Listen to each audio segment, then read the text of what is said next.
succession. How many mornings? 30 mornings in succession. And sets accurately in the fourth door in the west of the heaven. And during this period, the day becomes daily longer and nights grow shorter to the 30th morning. The 30th what? 30th morning. On that day, the day is longer, and that night by the 9th part, and the day amounts exactly 10 parts, and night to the 8th part. And the sun rises from the 4th door, and sets in the 4th, and returns to the 5th door to the east 30 mornings. How many mornings? 30 mornings. And rises from its and sets in the 5th door. And the day becomes longer by 2 parts, and amounts to 11 parts. And the night becomes shorter, and amounts to the 7 parts. And it returns to the east and to the 6th door, and rises and sets in the 6th door 1 and 30 mornings. How many mornings? 1 and 30 mornings, on the account of its sign.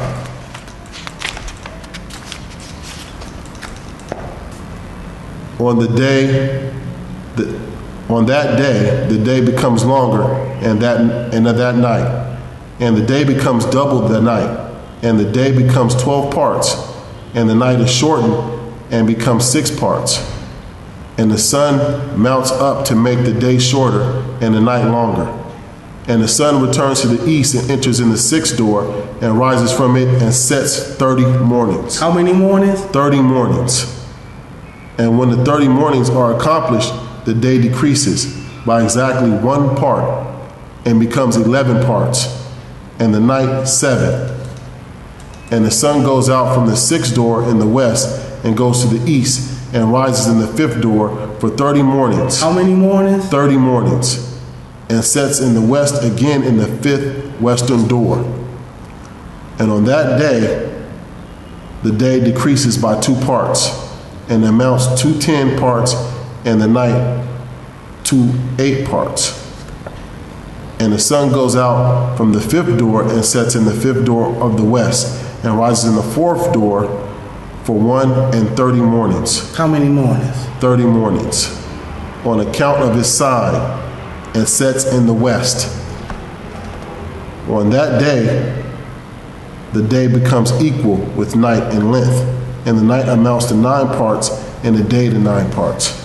So now it's equal. It's equal. So it still only gets 18 parts throughout the whole. You read earlier where it was 12 parts and it was 6 parts. Still equals 18. Now we up to where it's 9 parts and 9 parts, still 18 parts, and this is in the heavenly luminaries. Read. And the sun rises from that door and sets in the west, and returns to the east, and rises 30 mornings in the 3rd door, and sets in the west in the 3rd door. And on that day, the night becomes longer than the day, and the night becomes longer than the night, and shorter than the day until the 30th morning. To what morning? The 30th morning. And the night amounts exactly to 10 parts, and the day to 8 parts. And the sun rises from the 3rd door, and sets in the 3rd door in the west, and returns to the east. And for 30 mornings rises in the 2nd door in the east. So another 30 mornings. Okay. And in like manner sets in the 2nd door in the west of heaven. And on that day the night amounts to 11 parts, and the day to 7 parts. Still 18 parts. And sun rises on that day from the 2nd door, and sets in the west in the 2nd door, and returns to the east into the 1st door for 1 and 30 mornings. 1 and 30 mornings. So that's 31 mornings. Shalom. Shalom. And sets in the 1st door in the west of heaven. And on that day the night becomes longer, and amounts to the double of day, and the night amounts exactly 12 parts, and the day to 6.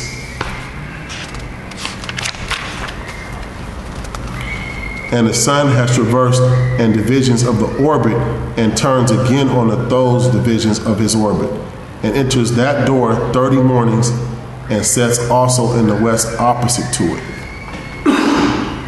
And on the night has the night decreased in length by 9 parts, 9 parts.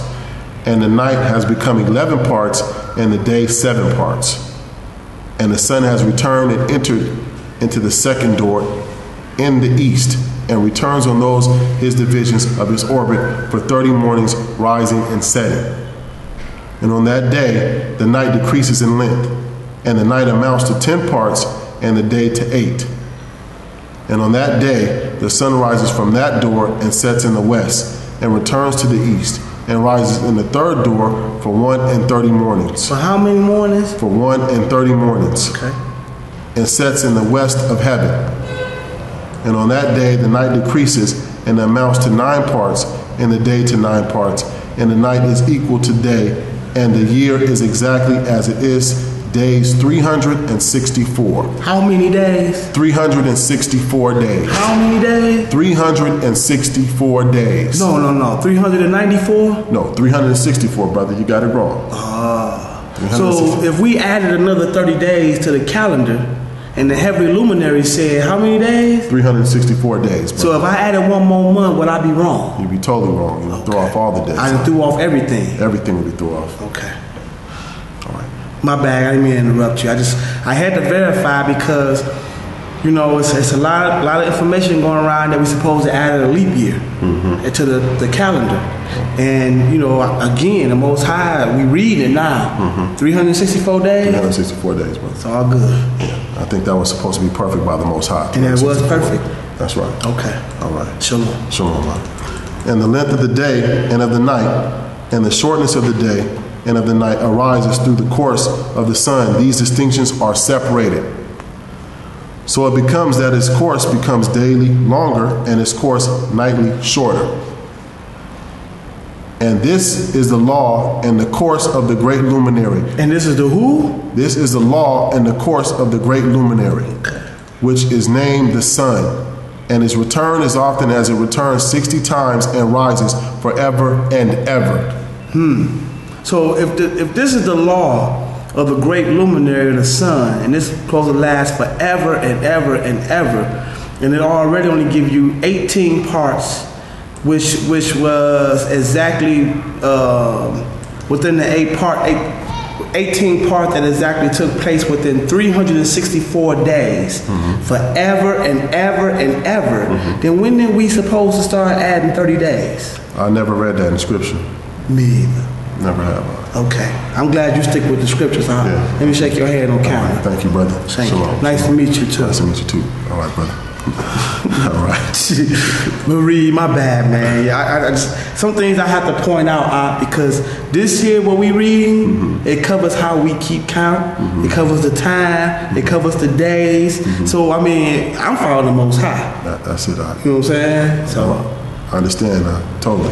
okay. All right. Shalom. Shalom. So we on the 36. This is verse 36, chapter 72, if you guys have lost space. And that which rises in great luminary and is so named according to its appearance, according as the Lord commanded. As he rises, so he sets and decreases not, and rests not, but runs day and night. And his light is sevenfold brighter than that of the moon, which is regard to size, they are both equal. So he running day and night. So, and he's still only getting 364 days. 364. Running day and night. Day and night. Forever. Forever. Forever. Wow. Okay. Chapter 73. Yeah, we're on it. All right, so we're in the book of Enoch again, chapter 73, verse 1. And after that, this law, I saw another law dealing with the smaller luminary, which is named the moon. And her orbit is like the sphere of heaven, and her chariot is which she rides is driven by the wind, and the light is given to her in measurement. And her rising and setting change every month, and her days are like the days of the sun. And when her light is uniformly, completely full, it amount to 7th part of the light of the sun. And thus she rises, and her first phase in the east comes out on the 13th morning, and on that day she becomes visible. No. On the 30th morning? 30th morning. On the 30th morning? 30th morning, I'm sorry. Okay. 30th morning. On that day she becomes visible.